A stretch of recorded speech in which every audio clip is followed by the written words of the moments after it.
Aujourd'hui, j'aimerais commencer mon sermon en parlant d'un problème croissant dans notre société, le problème de la solitude. La solitude. Ce problème existait déjà avant la pandémie, bien entendu. Toutefois, malheureusement, même si ces moments difficiles sont maintenant derrière nous, la situation ne s'est pas pour autant améliorée.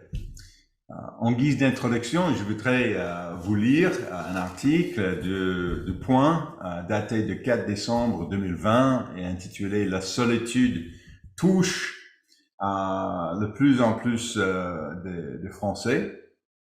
Il date de 3 ans, mais la situation est toujours aussi grave. Et permettez-moi de lire un extrait de l'article. C'est un mal qui se répand dans la société française. Selon le 10e rapport annuel sur la solitude de la Fondation de France, publié le 4 décembre, la solitude en France s'est accentuée au cours de 10 dernières années, puisqu'elle concerne désormais 14% de la population par rapport à 9% en 2010. Selon cette étude réalisée par le Credox sur un échantillon de 3000 personnes de plus de 15 ans, les personnes âgées et les moins aisées sont les plus isolées. Mais le phénomène concerne de plus en plus toutes les catégories de population. Et désormais même les jeunes. 13% de 18 à 29 ans sont isolés par rapport à 2% il y a 10 ans. Cette progression colossale dit, de l'isolement des jeunes montre que le lien numérique ne remplace pas la rencontre avec les autres. Elle a commenté sur RTL la directrice générale de la Fondation de France, Axel Duvazac. Celle-ci relève aussi les difficultés d'accès des jeunes adultes au logement, à l'emploi, ainsi qu'à la mobilité dans les zones rurales. S'installe un cercle vicieux qui conduit à un sentiment de défiance. Intéressant le mot défiance, envers les autres, selon Axel Duvazac. Toute génération confondue, l'étude révèle ainsi l'extension d'un climat généralisé de méfiance et de suspicion. Seulement 33% des personnes sondées déclarent que, de manière générale, il est possible de faire confiance aux autres, soit 13 points de moins qu'en 2012. C'est intéressant. Comme je l'ai dit, cet article date de 3 ans, mais le problème ne s'arrange pas. Et il n'est pas isolé à la France. Selon un article publié le 25 octobre 2023 dans l'Ouest France, le problème de la solitude s'est considérablement aggravé. Cet article cite un sondage de Meta Gallup qui indique qu'une personne sur 4 dans 142 pays du monde ressent un niveau modéré ou élevé de solitude. Vous vous sentez seul? Vous sentez-vous isolé? Je pense qu'il est important de se poser cette question. Souvent, nous avons l'impression que nous ne devrions pas nous sentir seuls parce que nous avons le Saint-Esprit de Dieu. Nous pouvons nous sentir coupables ou ridicules d'éprouver des sentiments de solitude. Certaines personnes affirment que le mot solitude et l'idée de solitude ne sont pas explicitement abordés dans la Bible. en fait, l'idée est présente si le mot spécifique n'est pas utilisé dans cette manière. Par exemple, Jésus a dit à ses disciples qu'il serait avec eux jusqu'à la fin des temps et qu'il serait avec eux jusqu'à la fin. Et bien sûr, Paul écrit à Timothée qu'il était abandonné lorsqu'il était appelé à comparaître devant les autorités. Ça, c'est une idée d'être isolé. Mais la chose qu'on peut voir dans la Bible qui est très, très claire, est que il y a quelque chose, c'est très important pour combattre la solitude, et ça, c'est l'amitié et la communauté. Et ce qui est un moyen important de lutter contre la solitude. Et dans mon dernier sermon, j'ai parlé de notre rôle dans l'Église et du fait que nous ne sommes pas appelés à un salut individuel, mais à faire partir d'un cœur de croyants. J'aimerais poursuivre ce sermon en parlant de l'importance du développement et d'entretenir des amitiés étroites. Bien que toutes nos amitiés ne soient pas uniquement des membres de l'Église de Dieu, nombre d'entre elles seront avec des personnes croyantes. Développer et entretenir des bonnes amitiés à l'intérieur et à l'extérieur de l'Église est une partie importante du développement de la maturité spirituelle et de la lutte contre la solitude. Nous subissons l'impact des tendances de la société qui nous entoure. Ça, c'est les choses qui étaient mentionnées dans la sermonnette par M. Ogedele. Et notamment les sentiments de méfiance, d'isolement, de déconnexion et de solitude. Au cours des dernières années, j'ai constaté, et les recherches le démontrent, que les médias sociaux, notre cycle d'infos 24 heures sur 24 et 7 jours sur 7, et bien sûr nos portables, nous déconnectent des relations personnelles le plus significatives. Celles-ci sont vitales pour préserver notre capacité à traverser les grosses épreuves de notre vie et le temps difficile qui viendront avant l'avènement du royaume de Dieu. Je vous invite à lire avec moi l'Ecclésiaste 4, chapitre 4 et verset 10. Donc, reportez-vous s'il vous plaît à l'Ecclésiaste chapitre 4 et verset 10. Et j'espère que vous pouvez prendre le temps de prendre votre Bible et de regarder les versets avec moi. Ça, c'est une tradition dans un sens dans l'Église de Dieu, mais aussi c'est quelque chose d'important pour vous de lire vous-même les passages bibliques. Dans Ecclésiaste chapitre 4 et verset 10, on peut commencer même au verset 9. Ecclésiaste chapitre 4, verset 9. Il dit, Dieu à deux valent mieux qu'un, parce qu'ils retirent un bon salaire de leur travail. Car s'ils tombent, l'un relève son compagnon, mais malheur à celui qui est seul et qui tombe sans avoir un second pour le relever. Ce verset est compris depuis des milliers d'années comme montrant que nous sommes censés coopérer et nous soutenir mutuellement. Deux personnes dans un mariage peuvent être plus fortes que si elles étaient seules et séparées. Les sages juifs ont parlé de Moïse et Aaron travaillant ensemble, et de Mordecai et Esther travaillant ensemble. Les amitiés sont d'une grande aide lorsque nous nous sentons seuls, déprimés, ou que nous avons l'impression que nos problèmes sont trop difficiles. Si vous aviez le choix entre perdre la vue, perdre vos amis, que que choisirez-vous? Cette question a été posée par Mike Duffy, un auteur américain qui a mené des recherches pendant 30 ans, a publié 5 livres sur le bonheur. Sa réponse à cette question est que les aveugles peuvent être heureux, mais que les personnes sans amis ne le sont pas. Intéressant. Juste pour réfléchir de l'importance de les amis, amitié. Selon la Bible, une personne sans amis n'a personne pour la relever lorsqu'elle tombe.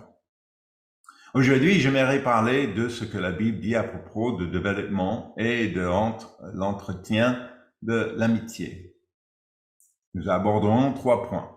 Premièrement, Jésus-Christ nous a appelés amis et nous a donné l'exemple de l'amitié. Deuxièmement, les membres de l'autre famille doivent être vos amis, mais il est également essentiel d'avoir des amis en dehors de votre famille.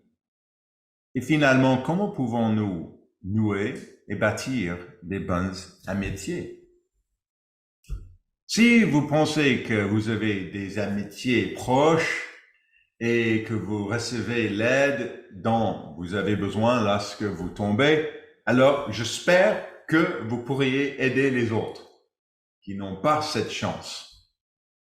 Si après avoir entendu ce sermon, vous réalisez que vous devez travailler plus dur pour développer, approfondir et renforcer vos amitiés, j'espère que vous en ferez une priorité dans votre vie. Et je vais vous donner un indice. En général, nous, les hommes, avons plus de mal à entretenir des amitiés étroites. Alors, messieurs, prêtez bien attention car souvent nous avons du travail à faire dans ce domaine. Le titre du message aujourd'hui est le suivant. Construire des amitiés dès maintenant. Construire des amitiés dès maintenant. Voilà. Commençons par le premier point. Jésus-Christ nous a appelés amis et a donné l'exemple de l'amitié.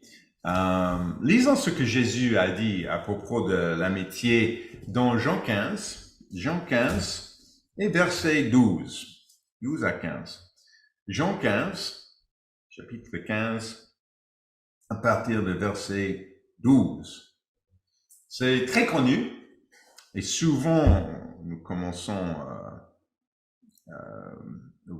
en considérant ce passage, on pense jusqu'à relation les uns les autres. Mais regardez ici quelque chose d'important. C'est ici mon commandement.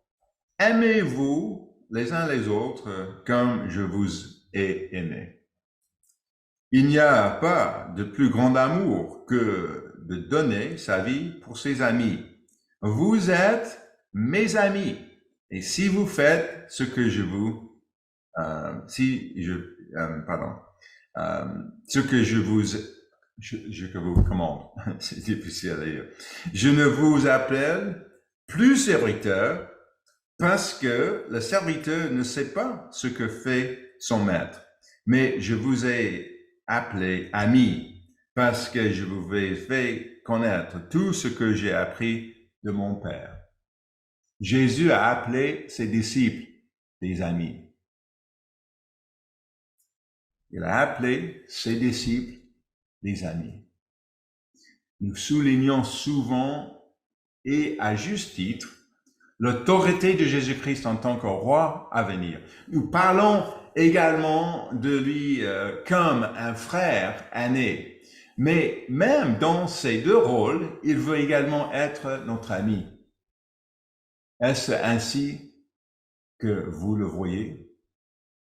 Mon père et son plus jeune frère étaient des amis très proches et faisaient beaucoup de choses ensemble. Certes, mon père avait 11 ans de plus que lui, mais leur relation était empreinte de fraternité et d'amitié.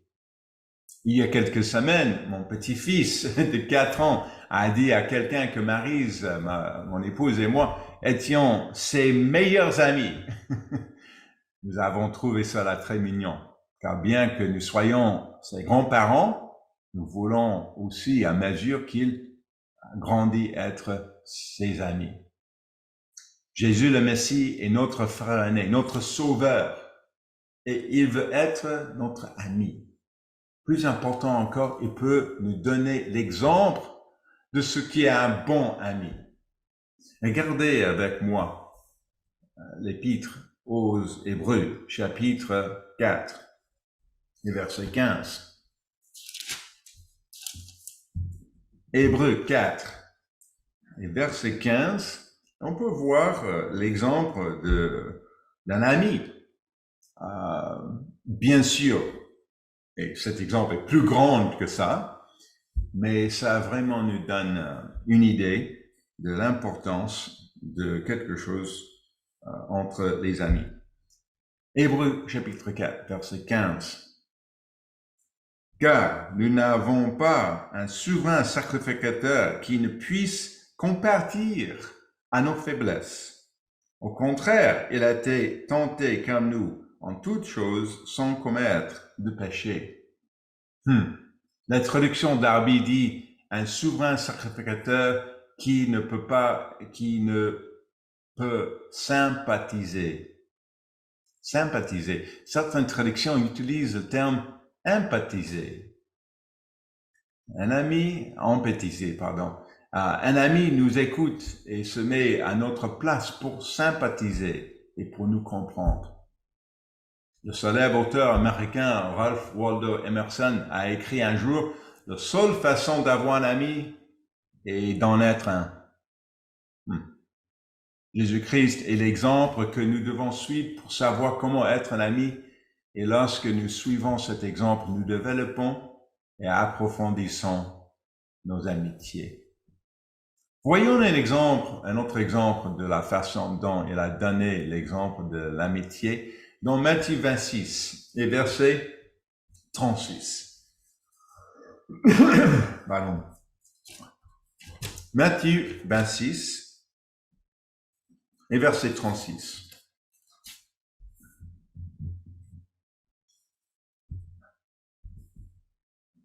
Matthieu 26 et verset 36. Là-dessus, Jésus alla avec eux dans un lieu appelé Gethsémane et il dit aux disciples, « Asseyez-vous ici pendant que je m'éloignerai pour prier. » Il prit avec lui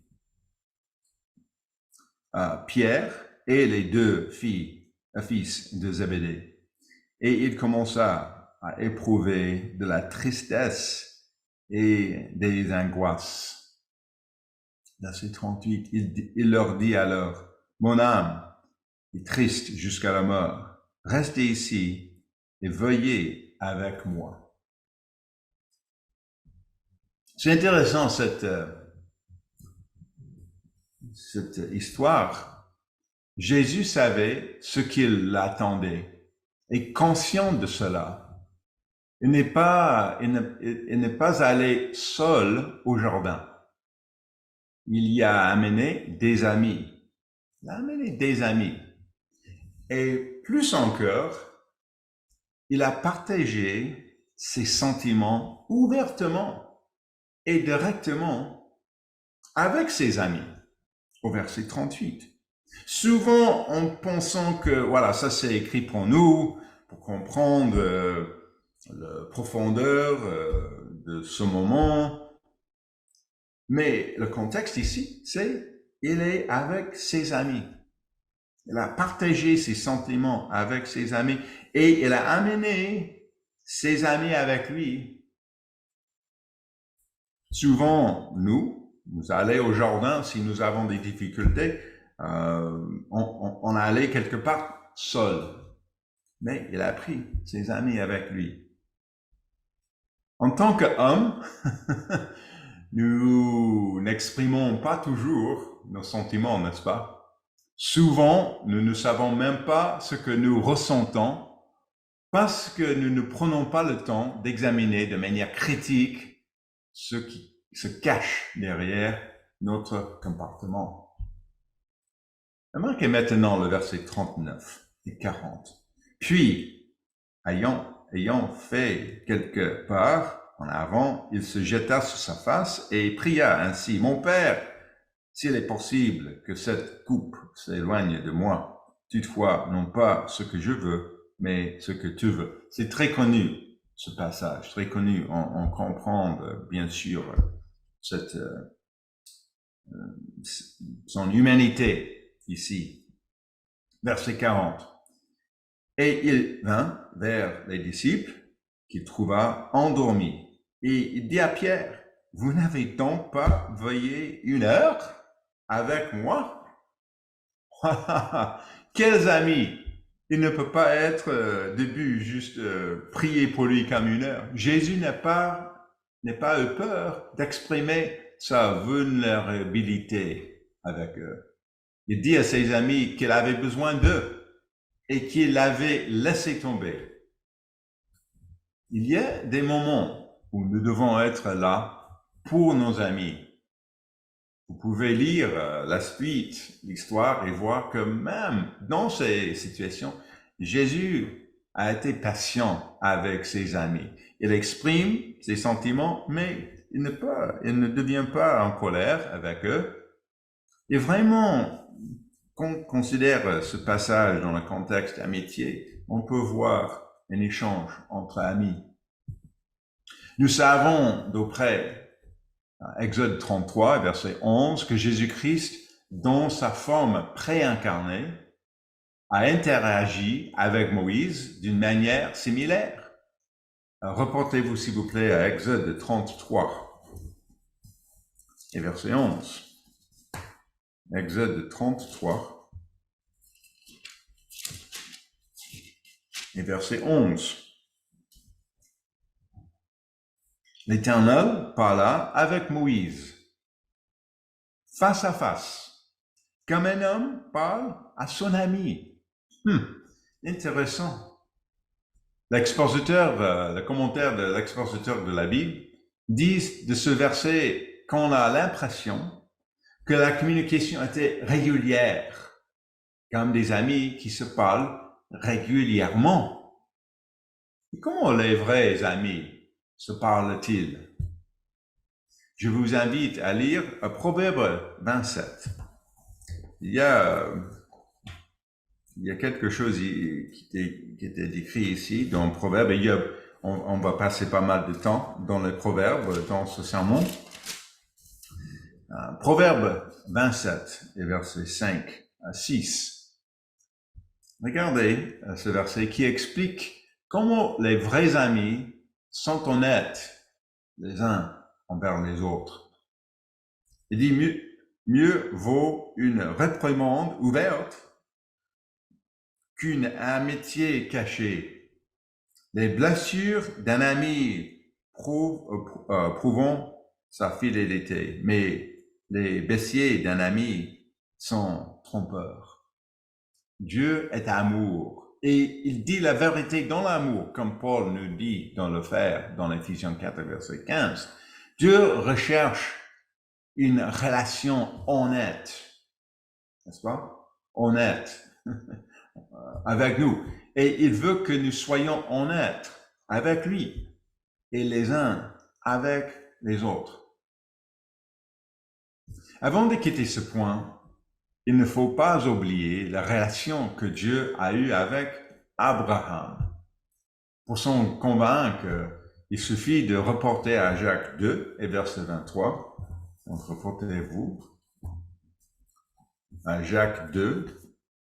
J'ai cité plusieurs versets parce que je trouve souvent qu'il est rare d'avoir un sermon sur l'amitié comme ça, mais le sujet est bien dans la Bible. Il y a beaucoup de versets dans la Bible qui parlent de l'amitié de cette manière. Jacques 2, verset 23. Et on peut lire ici comment Jacques décrit cette relation entre Dieu et Abraham. Jacques 2, verset 23. Ainsi s'accomplit ce que dit l'Écriture. Abraham crut à Dieu et cela lui fut imputé à justice. Et il fut appelé ami de Dieu. Ce que nous comprenons de l'exemple d'Abraham, c'est qu'Abraham a cru ce que Dieu disait et qu'il a agi en conséquence. Il a montré par ses œuvres sa foi et par sa foi ses œuvres. Et c'est ainsi qu'il a appelé ami de Dieu. Notre relation avec Dieu, le Père, par l'intermédiaire de Jésus-Christ, devrait constituer la base de nos amitiés. Il n'y a pas d'orgueil, pas de colère, pas de désir de contrôler ou d'abaisser les autres, seulement la patience et le fruit de l'esprit. Quel genre d'ami est notre Père céleste? Quel genre d'ami est notre frère aîné Jésus-Christ? Voilà le genre d'amis que nous devons être. Passons au deuxième point. Les membres de votre famille doivent être vos amis, mais il est également essentiel d'avoir des amis en dehors de votre famille. Commençons par un verset fondamental sur la solitude et l'amitié. Dans Genèse 2 et verset 18. On va passer pas mal de temps ici, dans ce deuxième point. Parce que j'ai fait un indice avant avec nous comme les hommes. Genèse 2, verset 18. Peut-être vous savez déjà le verset.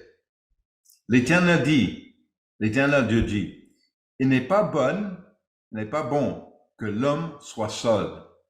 Je lui ferai une aide semblable à lui. Il existe des sermons et des séries de sermons entiers consacrés au mariage. Je ne peux pas donc pas entrer dans les détails ici, mais retenons simplement les mots suivants. Il n'est pas bon pour l'homme d'être seul. La recherche montre que les hommes mariés vivent plus longtemps et sont en meilleure santé que les hommes non mariés. Curieusement, l'inverse n'est pas vrai. L'espérance de vie des femmes ne diffère pas, qu'elles soient mariées ou non.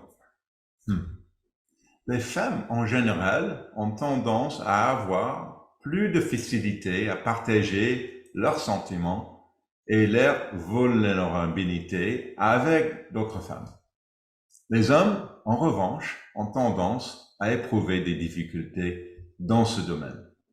Concentrons-nous, pour l'instant, sur le mot « aide » ici. Le mot « aide » au verset 18. En hébreu, il y a deux mots qui pourraient être utilisés pour « aide ».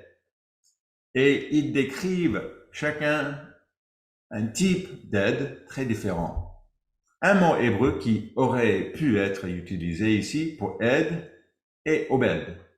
C'est le mot hébreu pour « serviteur », comme dans le nom Obadiah, qui signifie serviteur de Dieu. Mais ce n'est pas le mot hébreu qu'il a choisi d'utiliser dans ce passage ici. Le mot hébreu traduit ici par aide est Ezer. E-Z-E-R, Ezer, comme dans Esdras, ce qui signifie Dieu est mon aide. Dans le sens d'allié, une aide, Ezer, est une aide alliée. Allié. Le mot hébreu Ezer, ou allié, qui apporte de l'aide, s'inscrit avec 3 lettres hébraïques. Ça, c'est ma prononciation d'hébreu. Soyez patient avec ça. Ayen, A-Y-I-N, Zayen, Z-A-Y-I-N, et Rash, R-E-Y-S-H. Ça, c'est les 3 mots hébraïques. Ayen, le 6e lettre de l'alphabet hébreu, était autrefois désigné pour représenter un œil. C'est aussi le mot hébreu pour ça. Ayen, la 7e lettre de l'alphabet hébreu et la 2e lettre du mot hébreu, Ezer, elle était autrefois dessinée pour représenter une arme.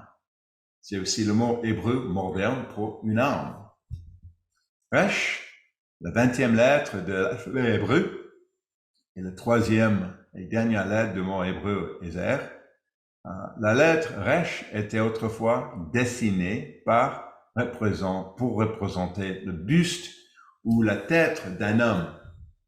Ainsi, l'ancienne signification hébraïque du mot image parce que avant c'est comme ça, Ezer, se dirait littéralement voir et comprendre l'homme arme. Voir et comprendre l'homme arme.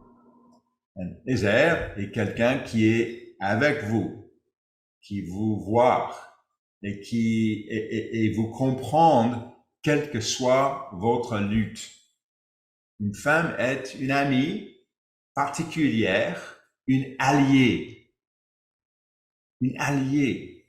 Ça, c'est une sorte d'ami très, très, très proche pour être toujours là pour vous aider. Et bien sûr, mutuellement, vous aider à soutenir les uns les autres. Ça, c'est les alliés. C'est pas un serviteur. Une alliée. Et Dieu dit que les deux, hommes et femmes, deviennent un, dans Genèse 2 et verset 24. Ainsi, si nous sommes mariés, nous pouvons avoir l'amitié le plus étroite. Le mari, la femme doivent se soumettre mutuellement. L'homme arme, si je peux me permettre d'utiliser ce terme, doit apprendre à partager tout avec son épouse. L'inviter à prendre les décisions de la famille ensemble, mais aussi partager avec elle ses sentiments, les plus profonds. Les deux ne doivent pas se cacher ces choses l'un à l'autre. C'est ainsi que l'épouse peut vraiment devenir une alliée dans sa vie. Et malheureusement, ce n'est pas toujours le cas dans le mariage. Nous avons aussi nos parents. Nos parents devraient nous aimer inconditionnellement. Mais ce n'est pas toujours le cas non plus. Si vous avez cette bénédiction, ça c'est vraiment une bénédiction. Nous pouvons avoir des frères et des sœurs dans notre famille physique. Et ces personnes peuvent être des amis très proches, comme je l'ai décrit dans la relation entre mon père et mon oncle. Cependant, ces relations peuvent parfois connaître des difficultés. Il faut y travailler régulièrement. La Bible décrit également des amitiés qui peuvent être plus profondes que celles d'un parent de sang. Reportez-vous s'il vous plaît à Proverbe 18. Proverbe, chapitre 18 et verset 24.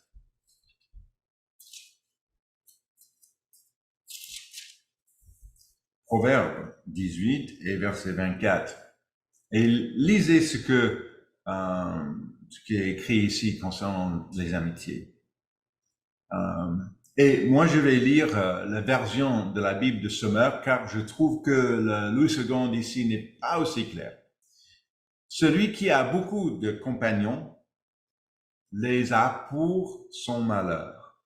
Mais un véritable ami est plus proche qu'un frère. Plus proche qu'un frère. Ainsi, nous avons la chance d'avoir une famille qui nous permet des liens d'amitié significatifs. C'est une bonne chose. Cependant, la Bible nous apprend également que nous pouvons avoir des amitiés profondes en dehors de notre famille. Oui, l'apôtre Paul a dit de Timothée qu'il était comme un fils pour lui, dans 1 Timothée 1, verset 2. Il y avait une amitié étroite entre ces deux hommes. Jonathan et David étaient des amis proches. Ruth et Naomi avaient une profonde amitié qui allait au-delà de leur relation familiale de belle-mère et belle-fille. Daniel, Shadrach, Meshach, Abednego, prenez soin les uns des autres. Nous voyons même l'histoire de Jésus avec Marie, Marthe et Lazare. Nous pouvons constater l'étroite amitié qui les unissait. Cette interchangeabilité entre amis et frères est répétée dans Proverbe 17, verset 17. Ça, c'est juste dans la même page pour moi. Proverbe 17, verset 17. Reportez-vous, s'il vous plaît. Dit, l'ami aime en tout temps, et dans le malheur, il se met un frère. Voilà. Un ami et un frère, c'est la même chose. Nos amis peuvent donc être des membres de la famille, mais aussi des personnes extérieures de la famille. Avoir un groupe d'amis variés est une bénédiction qui enrichit notre vie. Venons à notre dernier point. Et comment pouvons-nous nouer et bâtir de bonnes amitiés? Nous avons déjà parlé de l'exemple de Jésus-Christ en termes de l'écoute et l'empathie, du temps passé avec ses amis, de la capacité à exprimer nos pensées et nos sentiments les uns envers les autres. Toutes ces choses sont très importantes pour être un ami et pour développer des amitiés. Mais développons cela un peu plus. Je souhaite simplement partager 4 principes bibliques dans cette section de ce sermon. Voyez, reportez-vous s'il vous plaît à 1 Corinthiens 15. 1 Corinthiens 15, verset 33. C'est intéressant. Cette section décrit la résurrection. C'est très fameuse chapitre. Mais au milieu de là, il y a quelque chose concernant les amis. 1 Corinthiens 15, verset 33. Il dit ici, ne vous y trompez pas. Les mauvaises compagnies corrompent les bonnes mœurs. Tout d'abord, nous devons choisir nos amis avec sagesse. Nous avons peut-être des amis d'enfance, mais ils ont peut-être pris une autre direction dans leur vie. Nous pouvons être là pour eux, être une lumière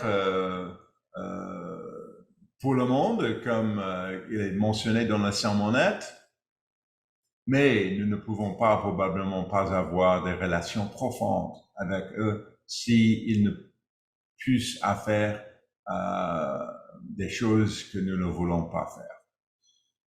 Alors, reportez-vous, s'il vous plaît, à Proverbe 22, verset 24. Proverbe 22, verset 24, pour voir cette idée décrite plus en détail. Proverbe 22, verset 24, il dit, ne fréquente pas l'homme colérique, ne va pas avec l'homme violent, de peur que tu n'habitues à ses sentiers et qu'il ne devienne un piège pour ton âme. Il est plus difficile d'être proche avec quelqu'un qui se met facilement en colère, car on ne sait pas toujours comment parler en toute sécurité à cette personne, et cela peut nous affecter et nous faire reprendre avec colère également. Un autre principe pour se faire des amis est de servir et de travailler ensemble. Servir et travailler ensemble. Et je vous invite à vous reporter à Romains 16. Encore, j'ai beaucoup de passages à citer. Il y a beaucoup de choses intéressantes sur l'amitié dans la Bible.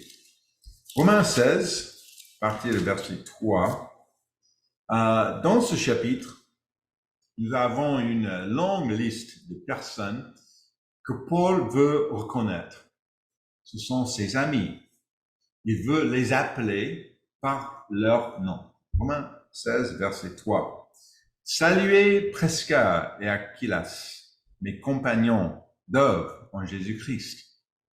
Verset 7 maintenant. Saluez Andronicus et Junias, mes parents et mes compagnons de captivité qui jouissent d'une grande considération parmi les apôtres et qui ont même été en Christ avant moi. Et maintenant, verset 9. Saluez Aubin, notre compagnon d'œuvre en Christ, et Stachie, mon bien-aimé. Remarquez aussi que les femmes sont citées également comme amis et compagnons d'œuvre de l'apôtre Paul. C'est intéressant, toute la liste. Je pourrais continuer à lire, mais je pense que vous commencez à voir un thème qui se répète ici dans ce chapitre et même dans la Bible. Il s'agit de personnes avec lesquelles il a travaillé et servi. Il a partagé des expériences avec eux. Comme je l'ai dit dans mon dernier sermon sur le service à l'Église, nous construisons des relations lorsque nous servons ensemble. Nous tissons des liens d'amitié, en particulier lors de la fête des tabernacles, lorsque nous sommes en personne. Donc ça c'est un important principe pour créer les liens, pour renforcer les métiers, de travailler ensemble, de servir ensemble, et bien sûr servir dans l'Église. Notre principe consiste à être prêt à donner et à recevoir des conseils. Donner et recevoir. Et être vulnérable dans l'expression de nos pensées. Souvent, une amitié naît, puis meurt, parce qu'une personne dans la relation s'ouvre, mais pas l'autre. Ou bien dans la relation, il y a une personne qui prend toujours et ne donne pas en retour. Posons-nous cette question.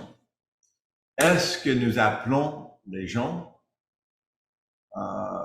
qui ce soit nos amis ou les membres de notre famille, uniquement lorsque nous avons besoin de leur service, ou est-ce que nous les appelons également simplement pour leur parler, pour partager, pour leur dire que vous pensez à eux? Je vous invite à lire les proverbes, le proverbe 27, proverbe 27, verset 9, pour voir cet enseignement ici. Proverbe 27,